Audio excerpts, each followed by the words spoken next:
Hello guys, welcome to my YouTube channel the explore BPSC success.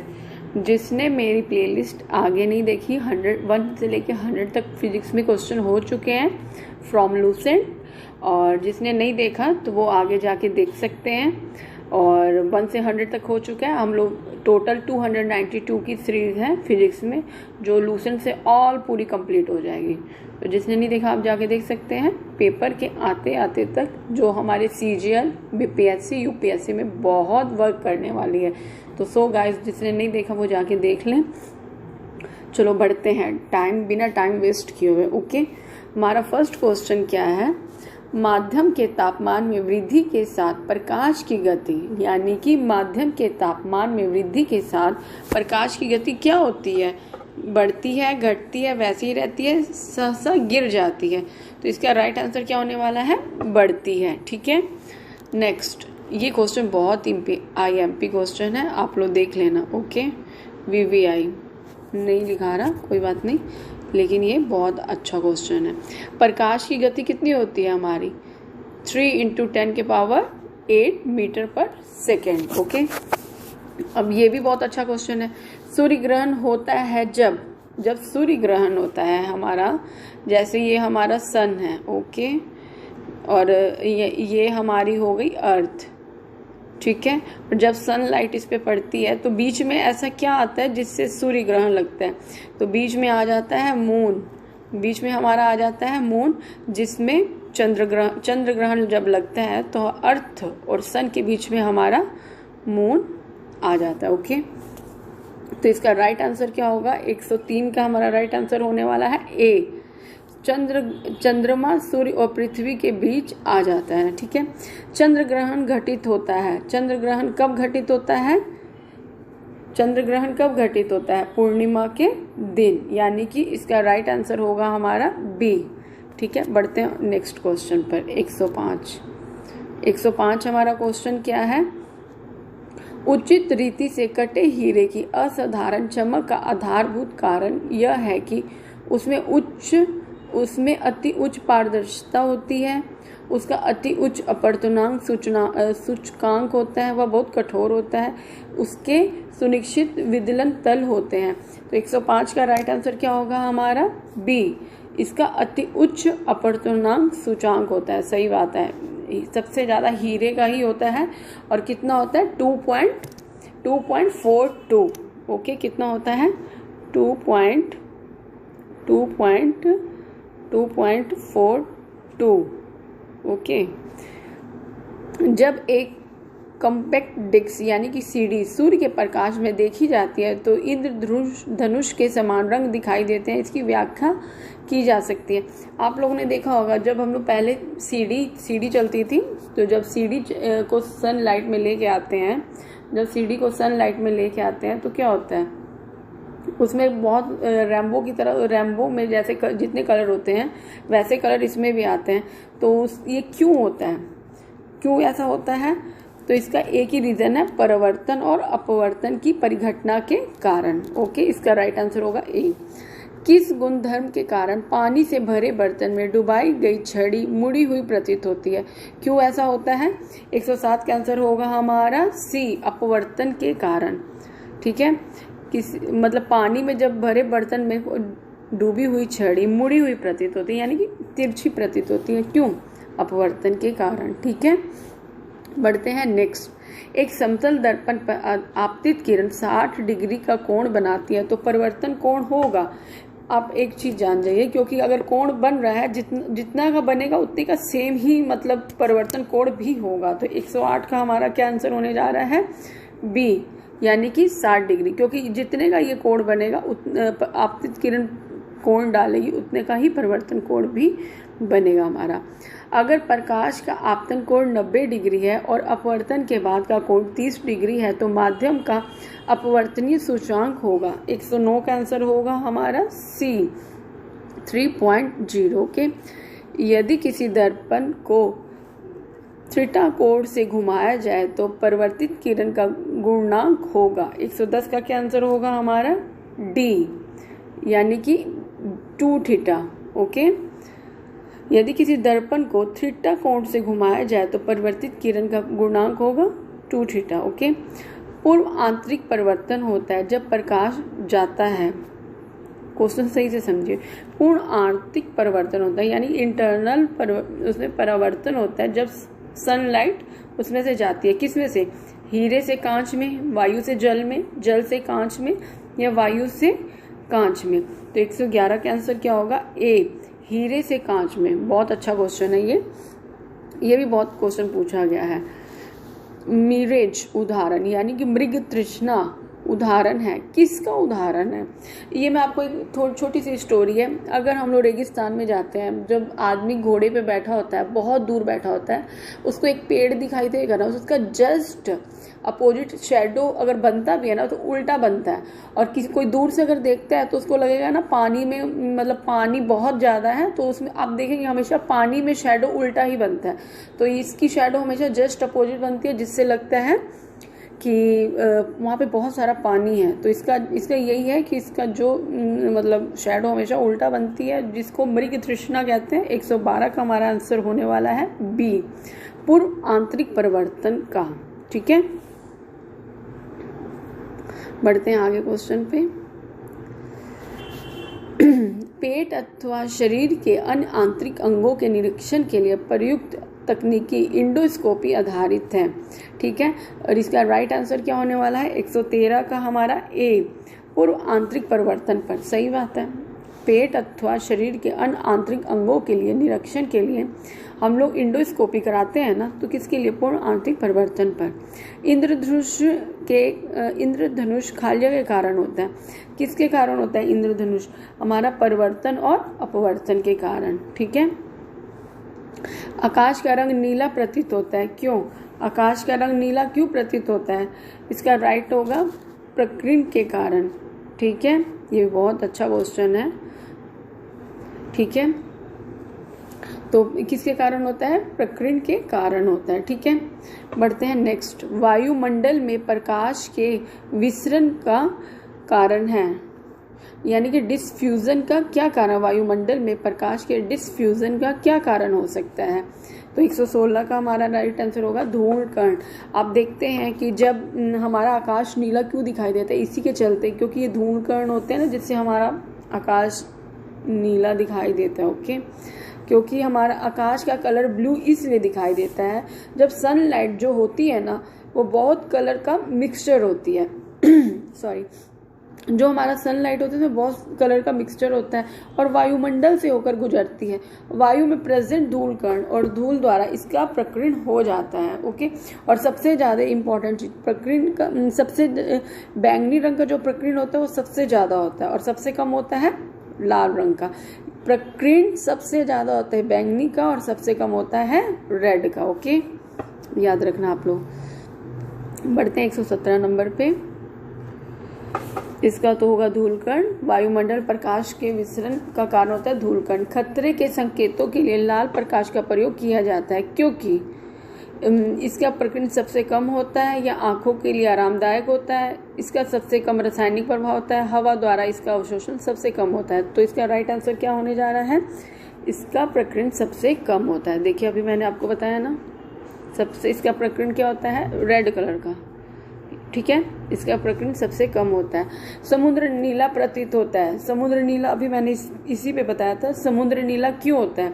क्योंकि आकाश के परिवर्तन तथा जल के कणों द्वारा प्रकाश के प्रकीर्ण के कारण। ठीक है, IMP है। अस्त होते समय सूर्य लाल, अस्त होते समय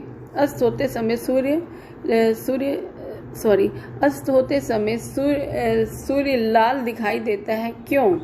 किस लिए दिखाई देता है सूर्य? प्रकीर्ण के कारण। ठीक है, साबुन के पतले झाग में चमकदार रंगों का बनना किस परिघटना का कारण होता है? ठीक है, साबुन मतलब अगर लेते हैं उसमें झाग बबल्स आते हैं ना, तो चमकदार रंगों का बनना किस परिघटना के कारण होता है? 120 का क्या आंसर होगा हमारा? ए, बहुलित परिवर्तन और व्यतिकरण के कारण। ओके, बढ़ते हैं आगे। मोटर कार के पश्च दृश्य के लिए कौन सा दर्पण प्रयुक्त होता है? अगर हम लोग कोई मोटर कार है यानी कोई कार में कौन सा दर्पण लगा होता है, आप बता सकते हैं? 121 का क्या आंसर होगा? डी, उत्तल दर्पण। ठीक है, मोटर कार में उत्तल दर्पण लगा होता है। अब ये कैसे, अगर हम लोग, यार ये बहुत क्वेश्चन पूछता है दर्पण पे उत्तल अवतल, बहुत पूछता है। अब मोटर कार है, कार ही है, जैसे कार में जो पीछे जो आगे हमारा दर्पण लगा होता है, तो क्यों लगा होता है? क्योंकि दूर की चीज़ें हम लोग को, मतलब जैसे पीछे कोई गाड़ी आ रही है तो हम लोग को पता चल रहा है कि यहाँ पीछे से गाड़ी आ रही है, बाइक आ रही है, चाहे कोई भी आ रही है, तो वो हमें पास में दिखाई देता है। तो उत्तल दर्पण होता है जो दूर की वस्तुओं को पास बताता है, तो उत्तल दर्पण है ये। ठीक है, और उत्तल दर्पण में कौन सा दोष होता है? दूरदृष्टि दोष। ठीक है, दाढ़ी बनाने के लिए काम में लाते हैं, दाढ़ी बनाने में कौन से दर्पण का काम लाते हैं? दाढ़ी बनाने के लिए किसके काम में लाते हैं?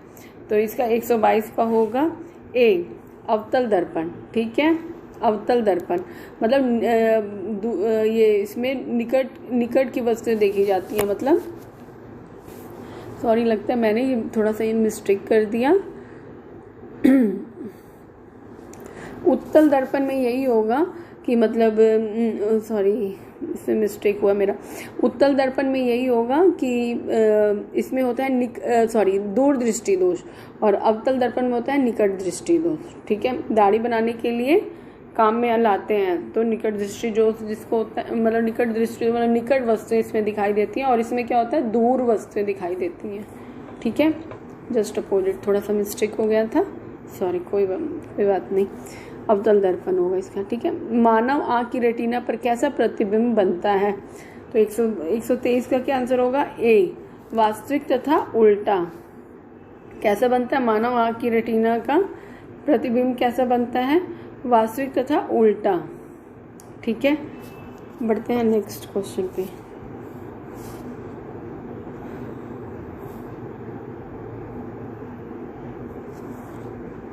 एक 125, जब कोई वस्तु दो समांतर समतलों के बीच रखी जाती है तो वो बने हुए प्रतिबिंबों की संख्या होगी। 125 का क्या आंसर होगा हमारा? डी, अनंत। ठीक है, पानी में हवा का बुलबुला वैसे ही काम करेगा जैसे करता है, पानी में हवा का बुलबुला वैसे ही काम करेगा जैसे काम करता है। 126 का होगा हमारा डी, अवतल लेंस में। ठीक है, धूप के चश्मे की क्षमता होती है, धूप में कितने डायोप्टर होते हैं? कुछ भी नहीं, 0 डायोप्टर। ओके, 127 का होगा ए। अब बढ़ते हैं 128 पे। यदि किस ऐनक के लेंस का पावर +2 डायोप्टर है तो उसके फोकस की दूरी होगी। 128 का क्या होगा? सी, 50 सेंटीमीटर। ठीक है, किसी अपारदर्शी यानी कि जो ट्रांसपेरेंट नहीं है वैसी वस्तु को का रंग उस रंग के कारण होता है जिससे वह क्या कर सके। 129 का होगा सी, परिवर्तित नहीं करता, यानी कि रिफ्लेक्ट नहीं करती है। जैसे हमारी जो ट्रांसपेरेंट होगी इसमें लाइट रिफ्लेक्ट करती है ना, मिरर हो चाहे रिफ्लेक्ट करेगी, लेकिन इसमें रिफ्लेक्ट नहीं करेगी, यानी कि परिवर्तित नहीं करेगी। लाल कांच को अधिक ताप पर गर्म करने पर वह दिखाई देता है। अगर रेड मिरर को गर्म करेंगे तो वो कैसा कलर दिखाएगा? 130 का हमारा होगा बी, हरा। ठीक है, प्रकाश का रंग निश्चित किया जा सकता है, प्रकाश का रंग निश्चित किया जाता है किस पे? 131 का होगा सी, तरंगदैर्घ्य। ठीक है, 3 रंग मूल रंग होते हैं, ये अच्छा क्वेश्चन है। 3 रंग मूल रंग होते हैं, कौन कौन से होते हैं? 132 का आंसर होगा हमारा बी, ब्लू, ग्रीन, रेड। ठीक है, ब्लू, ग्रीन, रेड। सबसे कम तरंग दैर्घ्य वाला प्रकाश होता है, सबसे कम तरंग दैर्घ्य वाला। ओके, कम पूछ रहा है, वो भी किसका पूछ रहा है? कम तरंग दैर्घ्य वाला। तो इसका क्या आंसर होगा? 133 का डी, क्या होगा? डी, बैंगनी।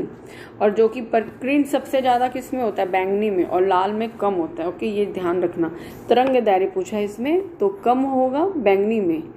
ठीक है, और प्रकीर्ण सबसे ज्यादा किस में होता है? बैंगनी में, और रेड में कम होता है प्रकीर्ण। ओके, जब प्रकाश के लाल, हरा व नीला रंगों को समान अनुपात में मिलाया जाता है तो परिणाम रंग होता है। कौन सा कलर बनेगा हमारा? जब रेड कलर को और ग्रीन और ब्लू कलर को, स्काई ब्लू कलर होगा, अगर इसको मिक्स किया जाता है तो इसका रेशियो में क्या मिलता है, हमें किस रेशियो में इसका कलर मिलता है, तो 134 का होगा हमारा आंसर बी, यानी कि वाइट। ठीक है, कौन सा कलर होगा, वाइट। जब रेड ग्रीन ब्लू मिलाया जाता है तो सफ़ेद कलर होगा। कमरे में किस प्रकार का लेंस उपयोग में लाया जाता है, यानी कि रूम में हम लोग किस टाइप का मतलब किसका मतलब लेंस यूज करते हैं। 135 का होगा ए, उत्तल लेंस। कौन सा, उत्तल लेंस। ठीक है, आइरिस का क्या काम होता है, आइरिस का क्या काम होता है। 136 का आंसर होगा ए, आंख में जाने वाले प्रकाश की मात्रा को नियंत्रित करना। ठीक है, निकट दृष्टि दोष में पीड़ित व्यक्ति के चश्मे प्रयोग किया जाता है। अब देखिए पूछ लिया ना, निकट दृष्टि मैंने बताया था, जिसका निकट होगा उसका होगा अवतल। ठीक है, जिसका निकट होगा उसका होगा अवतल लेंस, यानी कि 137 का सी। अब पूछ रहे दूर दृष्टि निवारण के लिए काम में लेते हैं, तो दूर है तो उत्तल लेंस। ठीक है, सी। दूरबीन का आविष्कार किसने किया था, 139 का होगा गैलीलियो। 139 का दूरबीन का आविष्कार किसने किया था, गैलीलियो ने। ओके,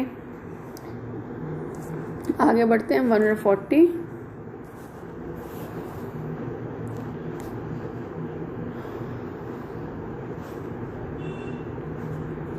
आंख की रेटिना की परंपरागत कैमरे के निम्नलिखित में भाग में तुलना की जा सकती है। इसका क्या राइट आंसर होगा, फिल्म। ए 140 का ए, फिल्म। और किस आवेशित चालक का संपूर्ण आवेश उसके किस पे डिपेंड करता है, किसी आवेशित चालक का संपूर्ण आवेश उसके किस पे डिपेंड करता है। 142 का होगा बी, बाहरी पृष्ठ पर रहता है, यानी कि हमारा जो आवेश रहते हैं, जो चार्जिंग्स कहते हैं, जो चार्ज हमारे घूमते रहते हैं इलेक्ट्रॉन पे, जैसे चार्ज रहता है ना, तो किस पे रहता है, बाहरी पृष्ठ पर रहता है। ओके, तो वैसे एग्जांपल के तौर पे मैंने बताया आप लोग को। वस्तु का आवेशन किसके स्थानांतरण के फलस्वरूप होता है, तो 142 का क्या आंसर होगा हमारा ए, पॉजिट्रॉन। वस्तु का आवेशन किसके स्थानांतरण के फलस्वरूप होता है, 142 का ए। सॉरी, देखो मैंने अभी सही मैंने बताया, लेकिन फिर मैं गलत बता रही हूँ, मेरा भी दिमाग खराब हो गया। वस्तु का आवेशन किसके स्थानांतरण के फलस्वरूप होता है, इलेक्ट्रॉन, क्योंकि इलेक्ट्रॉन पे हमारे आवेश रहते हैं। आप कार में जा रहे हैं, यदि आसमान से बिजली गिरने वाली हो तो सुरक्षित रहने के लिए आप क्या करेंगे, कार की खिड़कियां बंद कर लेंगे, कार की खिड़कियां खोल देंगे, कार में उतरकर नीचे बैठ जाएंगे, कार के ऊपर बैठ जाएंगे, तो क्या करेंगे, कार की खिड़कियां बंद कर देंगे। ओके, ठीक है। 140 का 3 क्या आंसर हुआ हमारा ए। बढ़ते हैं 144 पे। दो स्थिर आवेशों के बीच लगने वाला बल उनकी मात्रा गुणनफल के अनुक्रमानुपाती तथा उसकी बीच की दूरी के व्युत्क्रमानुपाती होता है, तो यह नियम किसका है, 144 का हमारा आंसर होगा सी, कूलम का नियम है। ओके, किसी को जूम कर लेते हैं। किसी विद्युत परिपथ में इकाई धनावेश को एक बिंदु से दूसरे बिंदु तक ले जाने के लिए कार्य द्वारा मापा जाता है। बिंदुओं के बीच को क्या कहते हैं, तो क्या कहेंगे, धारा ही कहेंगे। ओके, क्योंकि क्या है, विद्युत परिपथ है, इकाई धन आवेश है, यानी कि इधर और एक साइड इधर धन आवेश है, पॉजिटिव है, तो मतलब क्या, बिंदु तक ले जाने के लिए जो कार्य को मापा जाता है तो उसको धारा ही ना कहेंगे, करंट फ्लो होगा ना। सर्वाधिक विद्युत चालकता वाला तत्व क्या है, मतलब सबसे ज्यादा विद्युत चालकता वाला तत्व कौन सा है, चांदी। ओके, 146 का होगा हमारा ए। अति चालकता का लक्षण होता है, अति चालकता का लक्षण क्या होता है, उच्च पारगम्यता, उच्च पारगम्यता। ओके, अधातुएं विद्युत की कुचालक होती हैं क्योंकि उसमें क्या होगा, उसमें मुक्त इलेक्ट्रॉन नहीं होते, यही होगा। अधातुएं विद्युत की कुचालक होती हैं क्योंकि कुचालक होती हैं, ठीक है, याद रखना। कुचालक होगी तो क्या होगा, उसमें मुक्त इलेक्ट्रॉन नहीं होंगे, अगर सुचालक होगी तो इलेक्ट्रॉन मतलब एक्टिव होते हैं उसमें। तांबा मुख्य रूप से विद्युत चालन के लिए प्रयोग किया जाता है, किसमें किया जाता है, इसका गलनांक अधिक होता है या सस्ता होता है या बहुत टिकाऊ होता है। इसकी विद्युत प्रतिरोधकता निम्न होती है। तो 149 का क्या होगा इसका डी। इसकी विद्युत प्रतिरोधकता निम्न होती है। ठीक है, बढ़ते हैं नेक्स्ट क्वेश्चन पे। आपस में जुड़ी दो आवेशी वस्तुओं के बीच विद्युत धारा नहीं बहती यदि वे होती हैं। क्या होगा 150 का सी, समान विभव पर। ठीक है, प्रत्यावर्ती धारा यानी एसी को दृष्ट धारा डीसी में परिवर्तित करने वाली युक्ति को क्या कहते हैं? Racket fire. क्या कहते हैं? Racket fire. ओके गाइस, आज का तो वीडियो हमारा हो गया। आज हम लोगों ने कम से कम 150 क्वेश्चन क्रॉस कर लिए हैं। बच के कुछ क्वेश्चन और हैं जो जल्दी ही कंप्लीट किए जाएंगे। उसके बाद हम लोग का साइंस में फिजिक्स कंप्लीट हो जाएगा लूसेंट से। ओके, फिर उसके बाद हम लोग फिजिक्स तो बहुत दिन चल गया, तो केमिस्ट्री और बायो रह जाएगा, वो भी स्टार्ट करेंगे। लेकिन इस बार हम लोग घटना चक्र स्टार्ट करने जा रहे हैं। ठीक है, घटना चक्र में सेकंड टॉपिक मॉडर्न हिस्ट्री का करेंगे क्योंकि एग्जाम नज़दीक है, तो ऑल सब्जेक्ट को टच करना है। जिसने नहीं देखा वो देख लें, और जिसने नहीं सब्सक्राइब किया वो सब्सक्राइब भी कर दें और शेयर करें। और प्लीज़ कमेंट बॉक्स में बताएं मेरा वीडियो कैसे लगा। ओके।